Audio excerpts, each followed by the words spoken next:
Meni ko'nglimga deydi va bir gap aytajakman.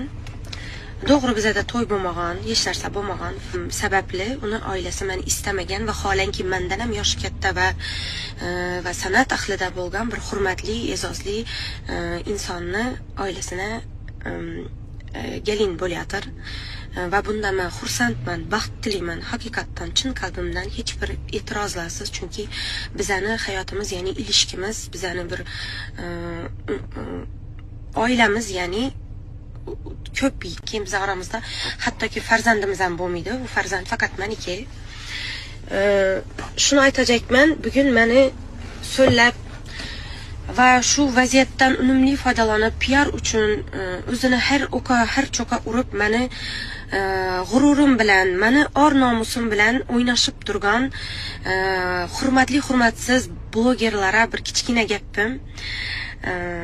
Balki farzandlisiz, balki farzandlaringiz yo'q. Bugun men indamin turgan bo'lsam, jim turgan bo'lsam, o'g'limni g'ururi uchun. Chunki meni o'g'lim hali katta bo'ladi.